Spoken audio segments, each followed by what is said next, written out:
I'm a social worker for a reason. Like I'm not a scientist. I'm not a physicist. I'm not none of that. But like, there's certain things that you listen to when it comes to, there's great artists that have worked a lot with psychoacoustic phenomena. Like if I play two sine waves at the same time at a certain frequency and a certain volume, play two other sine waves at a certain frequency at a certain volume, and I pan them, then I get additional sounds in my ears. Hugely inspiring. Like if in a sense, if your brain or your ears in conjunction with your brain can create additional layers of sound that I'm not making, that's amazing. I mean, that's totally Yeah. right. That's almost like, I don't know, neuroscience realized in sound.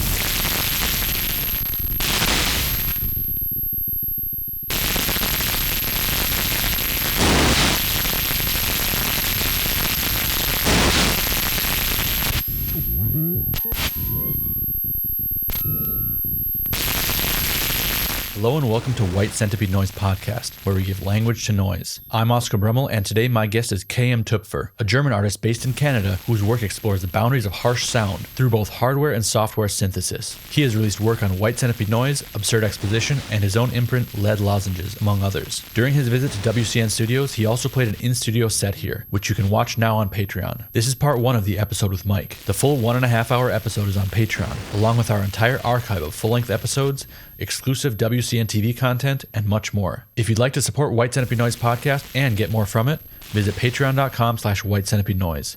Thank you to our current Patreon supporters who make this project possible. White Centipede Noise Podcast is sponsored by Rural Isolation Project. Visit ruralisolationproject.com, ruralisolationproject.bandcamp.com, or look out for them at a distro near you.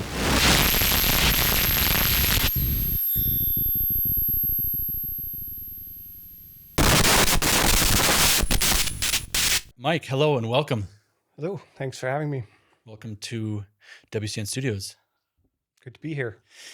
You are, in fact, you are a Canadian, as most people know, but you are actually German, and you are visiting Germany right now with family, right? That's right. Yes, I'm from Germany. Been living in Canada since 2008. Grew up in Germany and just visiting family here right now. Yeah. Nice. Well, I'm glad we get to finally meet because I'm sincerely a big fan of your work and your recent work since I kind of rediscovered it maybe 5, 6, 7, 8 years ago. Has been for me some of the most inspiring contemporary noise, harsh noise. So, we've done a release together on White Centipede Noise, and you just played a killer set here.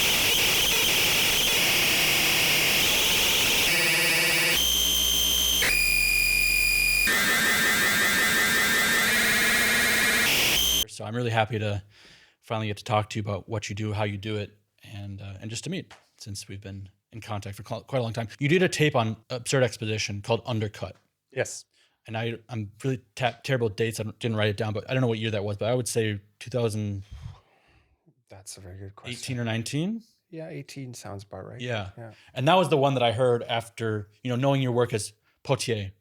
Yes. From my early days, there might even be some Potier tapes in here from the early kind of like late 2000s collecting days when we were in touch. And I remember you from back then, and I really liked your work, but you discovering this with Undercut was kind of a revelation for me. Was that tape a break from a silence that you'd been on for a while? Had you been active or inactive for some time? Because to me that seemed like kind of a reemergence of you as an artist. And Potier was no longer really being used. Yeah, it's that other project still around. That's more pedal noise, contact mic type stuff. That was my earliest moniker. That particular tape was it was a follow-up to, I had done a tape that was, quite a bit different from the material on Undercut that came out on Obsolete Units. Paul Haney had put that out. Instigate, it's called. That was sort of like a set something up and leave it alone to do what it does. Sort of also kind of feedback based, but also kind of circuitry type manipulation. I think that was the first time I released anything under my given name. Um, and Undercut came after that. I'm trying to remember if there was anything in between. I don't believe there was. Yeah, and so I guess I had connected with a bunch of people, including Taylor from Absurd Exposition, Scream and Writhe. We'd sort of traded, and I'd bought noise from him for years. And so I think that's sort of in those conversations that how that particular release came about. He had offered, and I had submitted something. Yeah, in a sense. So like under my own name, I kind of wanted to move away from certain setups and certain tools, certain pedals, certain ways of doing things.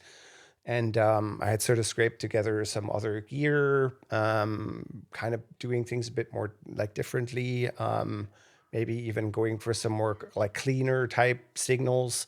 And that's sort of when the micro cassette stuff kind of entered the frame as well. Like sort of the feedback that I talked about earlier from micro cassette came in play. Function generators, which I guess like sort of test equipment, I guess you'd say, sort of audio test equipment type stuff.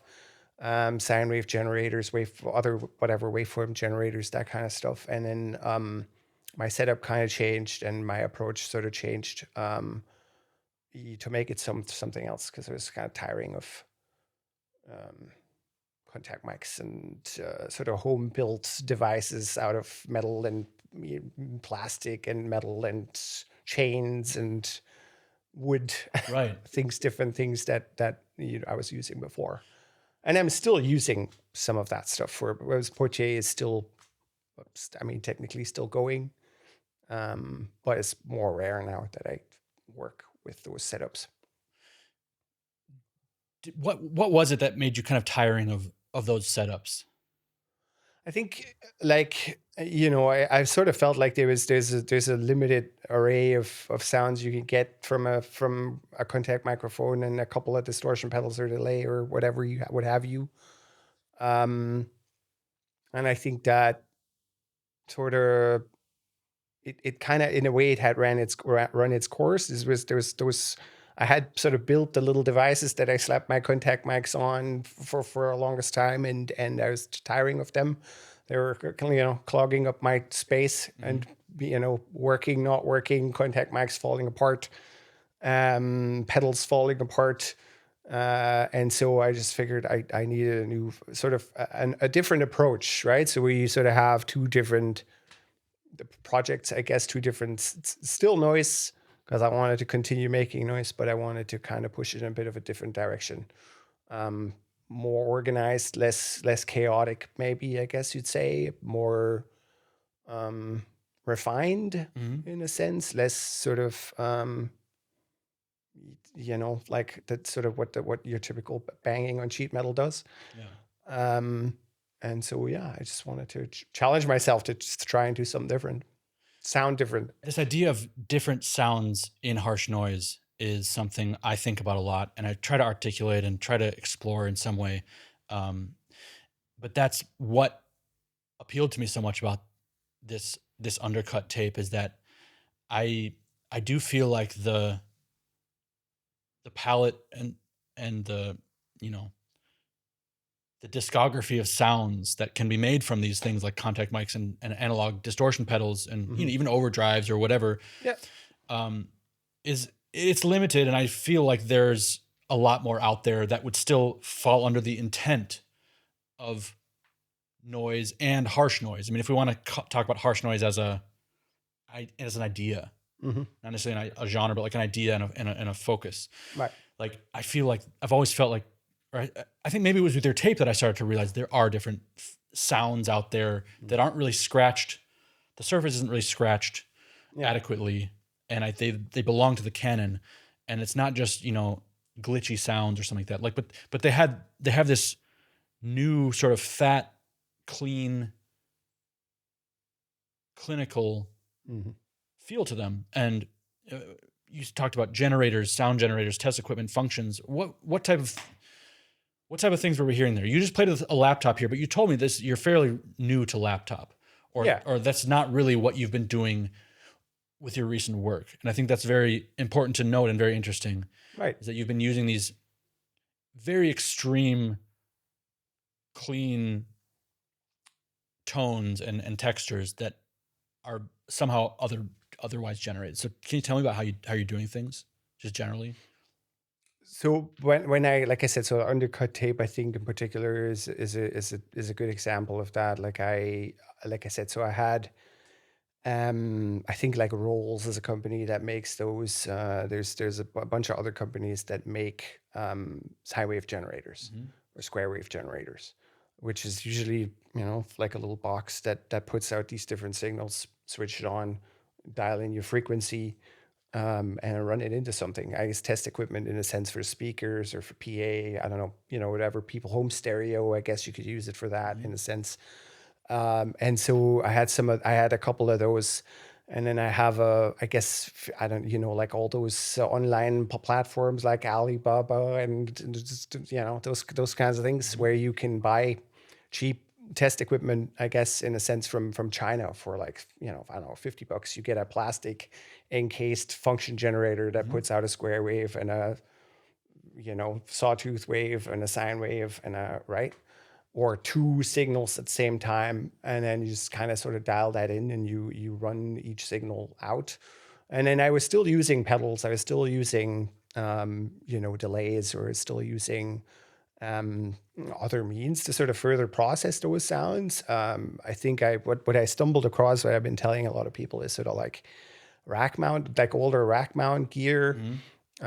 I think at the time that some of that was sort of kicking around, hadn't been, bought up by everyone that was seeking it out. And so I have a couple of just gates, like it's a dual gate, little like a half rack unit. So I have two of those. And the cool thing about those gates is that you can key one signal with another. Mm-hmm. So in essence, one signal goes high, opens the gate, lets the other signal through.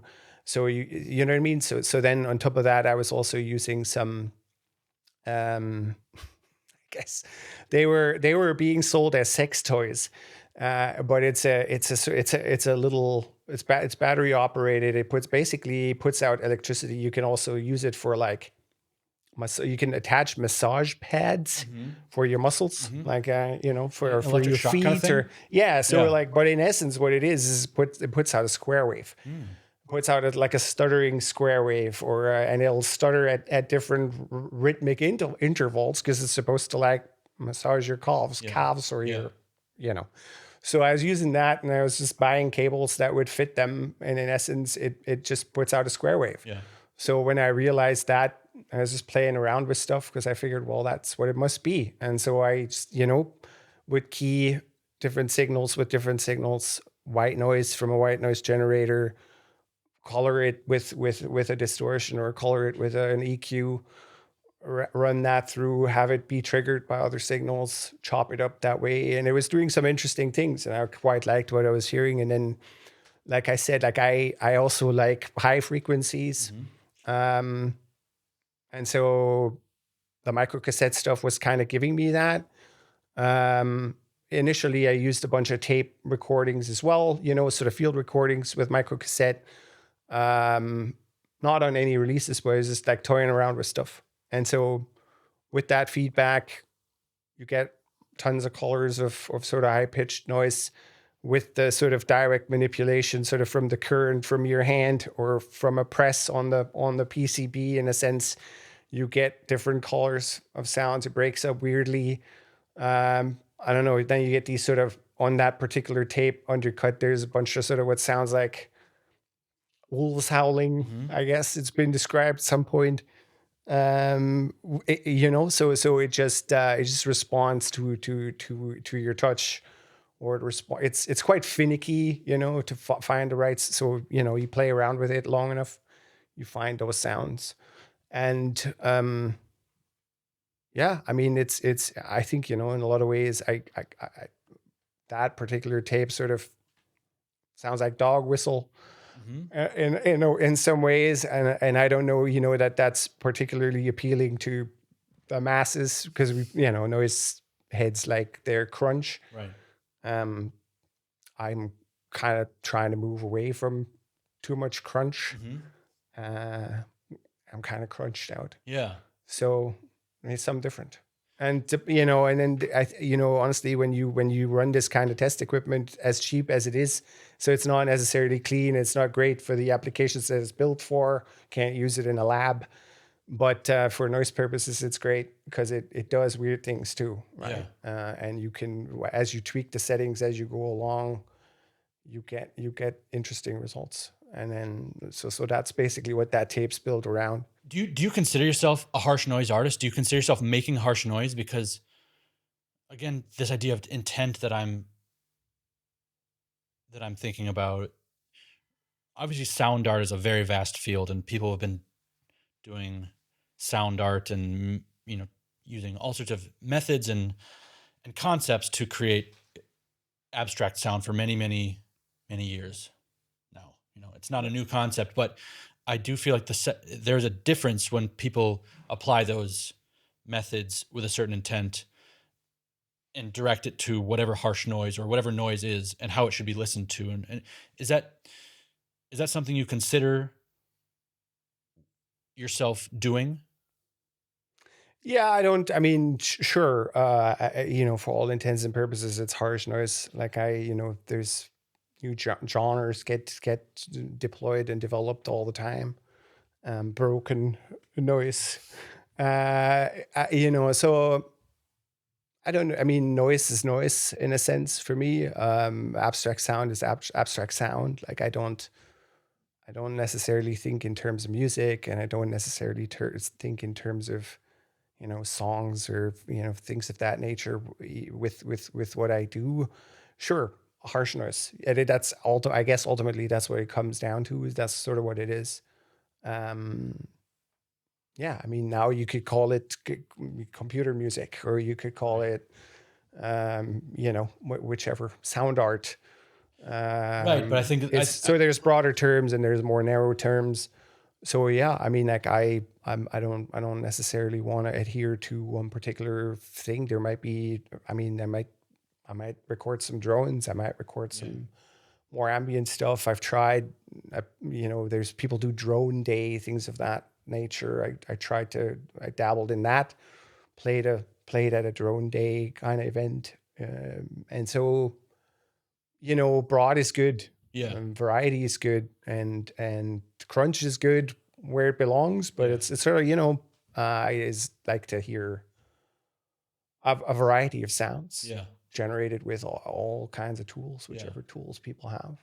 But it still seems the way you're directing the sound is it's directed to be heard in the way that I think noise heads like to hear sound. It has these powerful kind of arresting psychoacoustic,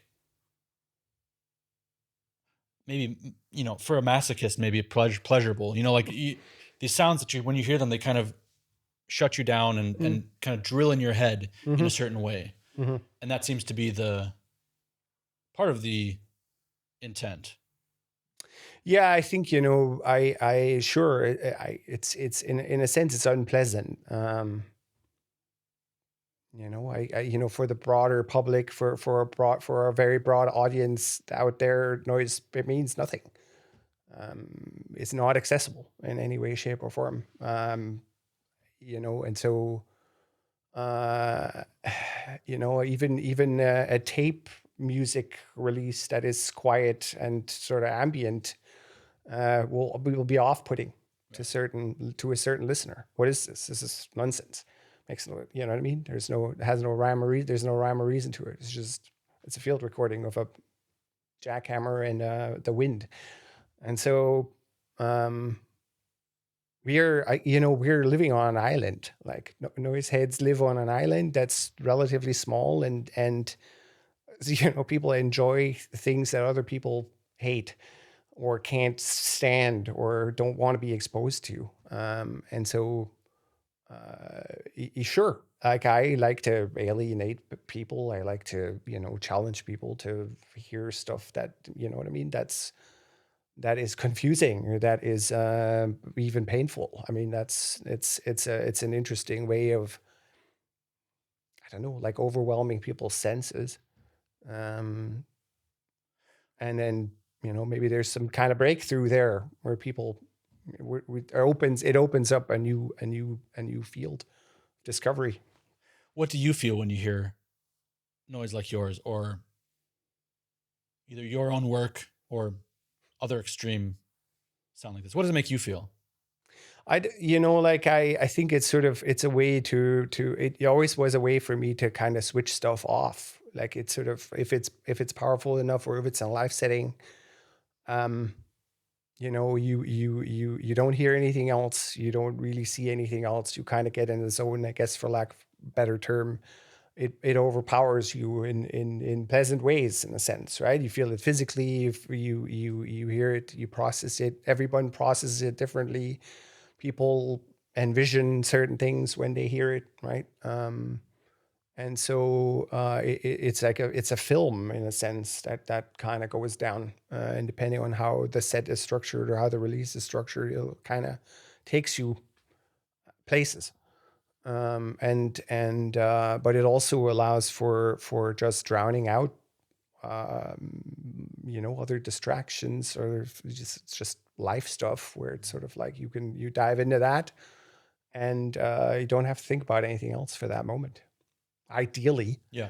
I mean, more or less, sometimes more successful, other times less. It seems that your current work is very calculated. And when you showed me your screen and your setup here, I looked at the patch, the collection of patches that you had on your screen. And to me, that is, the workings of someone who thinks pretty systematically and has an organized mind.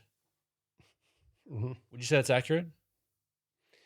Yeah. And is that in your nature to always work that way, or is that kind of something you consciously put into place, or is that something just that is that simply how you like to work? Depends on who you ask. um, yeah, like sure, like I said. So I don't. I mean, I'm not, and I think we talked about this, I don't know, a long time ago via email. Sort of, chaotic noise versus strategic noise, or organized noise, I guess. Um, you know, I think I sort of, over the years, I've kind of developed a bit of a distaste of the flailing noise type thing, what I want to call, you know what I mean? Like flying around on pedals, throwing things up in the air and catching them again, and attaching a contact microphone to a 2x4 and swinging it around a room, and sort of that, or flying into the audience and punching people in the mouth. Sure, that's exhilarating. That's fun. That's sort of, it's that sort of kind of a punk attitude, maybe, you know what I mean? Sort Yeah. of like, we're gonna rage. Yeah. I'm not a rager, Yeah. as you probably know by now. And so that was really never my thing. I don't think I ever flipped a table, like, Yeah. Yeah. so, um, so yeah, I like stuff that's patient, like stuff that's sort of, like I said, is noise and is harsh and is abrasive, but is patiently built and structured. Um, I don't know, like when I was in my late teens, I guess I'd say, like, taking some drugs, listening to certain kinds of music. I was listening to a lot of techno. I was listening to a lot of, um, very sparse, sort of electronic music, and it always sort of, I always had a certain visual of, like, okay, you know what I mean? Like, it's almost like a landscape. Mhm. So there's the mountains in the background, and I can see them, but it's tilting, Mhm. and now it's tilting the other way, and Yeah. now it's dropping, and Yeah. now it's so that's kind of how I've always sort of looked at sound, or not looked at sound, but listened to sound. Sure. Um, And so that's where that structure kind of comes from. It's not like you want to tell a story, but it's sort of this intuitive thing of like, okay, well, something needs to raise now, or something needs to dip down, or something. So that's kind of how I approach that stuff. But even outside of the compositional approach, I mean, just looking at the tools that you use to build, I mean, it's not like, it seems to me that you couldn't just plug something in and just, hit go, and it's not a guitar where, you just plug it in, it'll do something, it'll make a sound, where I feel like the way you work, everything has to be dialed in, and, I can imagine if you click the wrong thing, yeah, if you don't know what you're doing, I mean, sure. you couldn't just give this to a kid and be like, hey, play some noise with this. Right. They're going to click the wrong thing or close the wrong window, and it's going to cut the, Sure. But I mean, see, this is what I mean. Like I like safeguards. So I can build in safeguards in a sense, right? Oh, this will prevent. Part of the reason why contact microphones in my other project sort of moved a little more further to the background was the unpredictability of the sounds. You know what I mean? Like I wasn't sort of able to workshop stuff enough to clean it up so that it would, right? I didn't want to take I'm not a big risk taker. Yeah. So it had to be cleaned up and it had to be different, and it had to be more strategic, and I wanted to get different sounds, and I wanted to sound different, and I wanted, I don't know, find your own language. Yeah. And then it's lucky accidents. Yeah. I mean, it's trial and error, and setting different things up, and letting them run, and observing, taking pictures, taking notes, literally, to just, you know what I mean? It's going to be this setting, it's going to do that. And I know, and if I add this into the equation, it's going to do that. If I take that out, it's going to do that. So you have this map in a sense of what Yeah. and then it'll still fail on you at times. And now with software, I'm just scratching the surface of what software can do. I mean, it's insane. The capabilities are crazy. And even I think the capabilities are crazy in a direction of saying, like it doesn't necessarily have to sound like computer noise. It doesn't have to have those stereotypical sounds that people will have heard along the way. It's not all Hecker. Florian Hecker, where it's computer music, and and that's his language, and what it's going to sound like. Russell Haswell, what it's going to sound like. Yeah. I mean, he's implemented modular now, so it's sort of like there's a lot of strategizing and thinking about, hey, I want but ultimately it has to be pleasing to my failing ears, and it's usually high frequency, and that's the approach. So you are consciously designing the sounds as opposed to kind of letting them be a victim of the process. Yeah, and again, I mean, because it kind of goes back to what we said about the language. Is like you told me that the laptop is actually a fairly new development in your sound, but I've heard a sound from you for the past almost 10 years now that is, it varies across releases, but it's identifiable as your type of sound. And now you're telling me that you've put this together with many kind of different methods. It's not like you have one setup and you're just kind of just tweaking the settings and making a different release here and there. You're doing very different things, but it's all kind of sounding like KM Toepfer. And that tells me that you're not just, testing things out and saying, oh, how does this sound? Oh, that'll be the sound, whereas, you can design sounds. You can go into a sound looking for something, or you can kind of go with what something gives you. Right. And it's both. I mean, like I said, lucky accidents play a big role, right? And again, like with all other gear, right? You're using things that thousands, tens of thousands, hundreds of thousands, millions of people use for different purposes, for different, right? Like with different levels of success. And